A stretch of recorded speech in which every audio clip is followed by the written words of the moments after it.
Coucou tout le monde, aujourd'hui on se retrouve dans une nouvelle vidéo et il va s'agir du book haul du mois de août. Vous remarquerez quand même que je reste assez régulière sur ces book hauls depuis le mois de mai il me semble, donc j'ai fait mai, juin, juillet, août. Donc vidéo pour lequel je suis régulière, n'hésitez pas à me dire si ces book hauls vous plaisent, si ça vous fait craquer ou pas d'ailleurs. Si vous avez des romans à me commander, je suis preneuse toujours, je vous le dis toujours, même si j'en ai 260 livres dans ma palle. Mais ça sera le sujet d'une autre vidéo qui va sûrement arriver prochainement. Donc au mois de juillet, je vous avais dit que j'espérais acheter principalement de l'occasion si jamais j'achetais. Car j'allais à Paris avec ma petite sœur. La vidéo d'ailleurs sort très prochainement et celle-là j'ai adoré la tourner, la monter et passer ce petit week-end avec ma petite sœur. Du coup je suis allée à Gibert Joseph, je suis allée à Book Off et plein d'autres petites librairies, vous verrez tout ça. Et du coup j'ai craqué, il y a 7 livres dont 2 neufs plus 2 mangas. Ça va, j'ai été raisonnable, sachant qu'il y a un manga, je l'ai déjà fini. Donc bon, il est déjà sorti de ma palle. Du coup, je vais vous présenter ces romans sans plus tarder. Avec Lucie, je vous mets son petit pseudo ici et tous ses réseaux sociaux en barre d'infos. C'est ma copine. Oui, ma copine que j'ai découvert cette année et qui habite là où j'habitais avant et qui va faire ses études là où je suis actuellement. Donc, qui dit ami Bookstagram dit ami dans la vraie vie déjà, et dit surtout librairie régulièrement, dit craquage, dit book haul. Du coup on est allé à Noz, on avait vu sur les réseaux sociaux, surtout sur TikTok, qu'il y avait beaucoup d'arrivages et on s'est dit allez, on va tenter notre chance. Donc j'ai trouvé 3 romans, donc je vous les présente. J'ai tout d'abord pris Dance for Me de Lily Torteil, donc c'est publié chez Luve de la collection Addictif. Je l'ai déjà lu, ça a été un réel coup de cœur. Vraiment, cette romance est pépite et touchante et troublante et perturbante. Je l'avais lu en e-book, je n'avais pas la version papier, donc j'ai juste craqué pour la version papier et je pense que je me le relirai parce que j'avais beaucoup trop aimé. Je l'avais dévoré et j'ai envie de me replonger dans certaines de mes lectures que j'ai adorées, donc voilà. Ensuite, je me suis pris Et ne t'avise pas de m'embrasser de Marie Marlane, donc c'est publié chez H.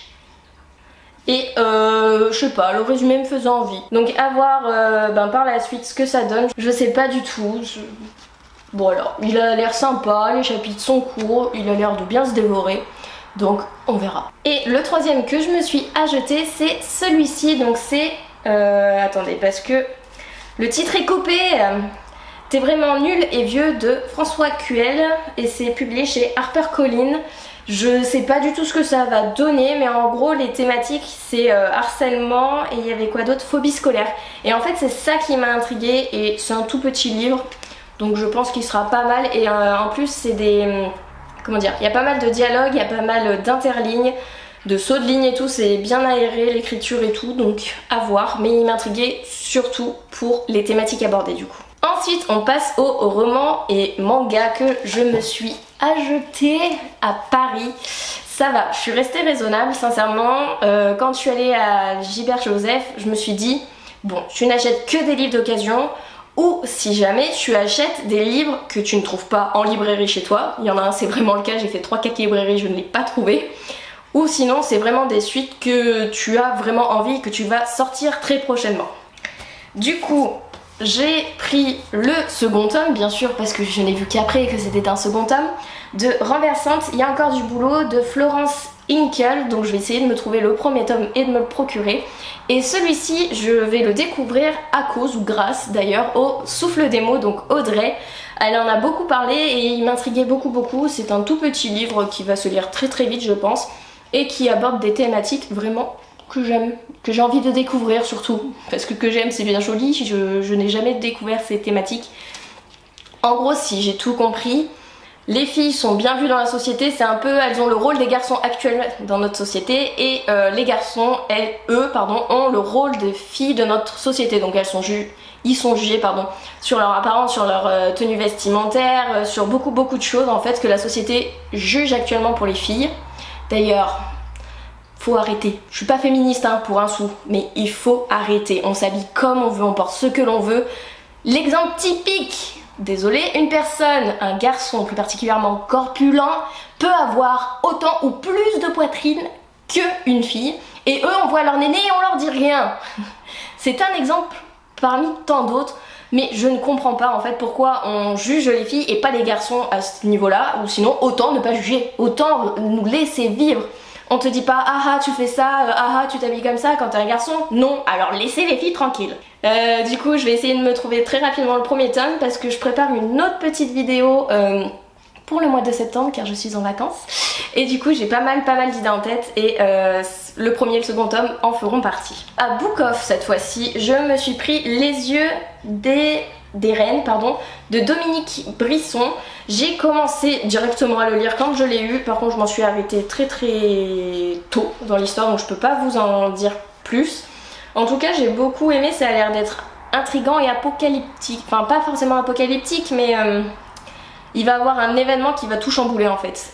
Et c'est un événement, si j'ai bien tout compris, à cause de la faune et la flore. Je dis ça mais ça se trouve ça parle pas du tout de ça, mais vous savez comment je fais des résumés, je n'y arrive jamais. C'est pour ça que j'en fais très rarement d'ailleurs. J'aime beaucoup pour le moment la plume, j'ai lu que 30 pages, la plume elle est très fluide, elle se lit très bien, le personnage pour le moment j'accroche. Je vous ai pas dit, il est publié chez Syros et comme ça me permet de découvrir cette maison d'édition au passage. Et je vais pas tarder à le continuer et le terminer. Petit passage à Paris oblige, je suis allée au Renard Doré et je me suis procuré Mémoire de la forêt donc de Michael Brun-Arnaud et c'est illustré par Sanoé. C'est un petit roman jeunesse il me semble, que Louise de Rêve ta vie en lecteur a beaucoup vendu et que Audrey aussi, le souffle des mots, a beaucoup vendu. Il m'a beaucoup intriguée donc je me suis dit allez, je vais là-bas, je vais à Paris, je vais au Renard Doré, je vais me l'acheter là-bas comme ça... Voilà. Pour ceux qui connaissent l'histoire, il me semble, si je dis pas de bêtises, que l'auteur de Mémoire de la forêt, c'est le gérant ou en tout cas quelqu'un qui travaille dans le Renard Doré. Raison pour laquelle je l'ai pris là-bas et pas ailleurs, mais ça faisait plusieurs fois que je le voyais. Ensuite, dernier roman que je me suis acheté, et comme je vous le disais, c'est un livre que je ne trouvais pas dans des librairies proches de chez moi. Donc j'ai trouvé Le Lys de feu, le second tome, donc c'est La houle éclatante de Jacqueline Besson. Et c'est publié chez Rivka. Je n'ai pas lu le premier tome, mais il me semble que c'est Manon de Vibration littéraire ou Marie de... J'arrive jamais son pseudo. Je vous le mettrai là à côté là. Une des deux l'a lu et en fait m'a beaucoup intriguée. Donc je me suis dit allez t'as le premier tome. Prends-toi le second tome avant de le trouver et tu liras dans la foulée. Mes deux derniers petits achats, ce sont deux mangas. Donc je vous montre le premier que j'ai lu et terminé. Il s'agit de Insomniac, le 6e tome. Donc c'est écrit par Makoto Oshiro et c'est publié chez Soleil Manga. Et quand je l'ai vu, ma soeur elle me dit mais oui il était sorti machin. J'ai dit mais je savais pas, moi ça faisait longtemps. Et du coup je l'ai acheté, je l'ai lu très récemment et j'adore toujours autant. J'ai déjà hâte que le 7e tome sorte, je sais pas du tout quand il sort. Mais si vous ne lisez pas cette saga de manga, foncez. C'est doux, c'est mimi, ça parle de personnes insomniaques comme dit le titre. C'est de jeunes adolescents qui sont au lycée, qui ont des rêves, des perspectives et qui essayent de tout faire pour les réaliser. Et dernier achat, encore un manga du coup, c'est L'enfant et le maudit de Siuli Aaron et c'est publié chez Nakabe. C'est une saga avec beaucoup de tomes, j'ai vu. Je vous montre un peu mieux la couverture. C'est une saga, je crois qu'il y a une dizaine de tomes qui sont déjà sortis, donc je me relance encore dans une saga très longue. Mais le résumé me faisait beaucoup envie. En gros, ça va être une histoire entre deux personnes qui ne peuvent pas, comment dire, se rencontrer, ils peuvent pas cohabiter ensemble, ils peuvent pas partager des choses ensemble. Bref, voilà pour mes petits achats, j'ai été quand même assez raisonnable. Je pense que ça va pas être le cas au mois de septembre parce qu'il y a pas mal de sorties littéraires qui m'intéressent. Donc à voir. En tout cas j'espère que cette vidéo vous aura plu. N'hésitez pas à me donner votre avis en commentaire. Et si mes vidéos vous plaisent, je vous invite à aimer. Je n'aime pas faire ça, mais voilà. Je vous invite à me suivre, à mettre un petit like, un commentaire. Je ne le ferai pas toutes les vidéos parce que je déteste faire ça. Sinon, recommandez-moi des livres si vous en avez en tête. Dites-moi vos avis sur ceux que j'ai présentés, si vous en avez déjà lu, pas lu, s'ils sont dans votre pile à lire ou pas. Et sur ce, je vous fais des bisous et je vous dis à la prochaine vidéo. Bye!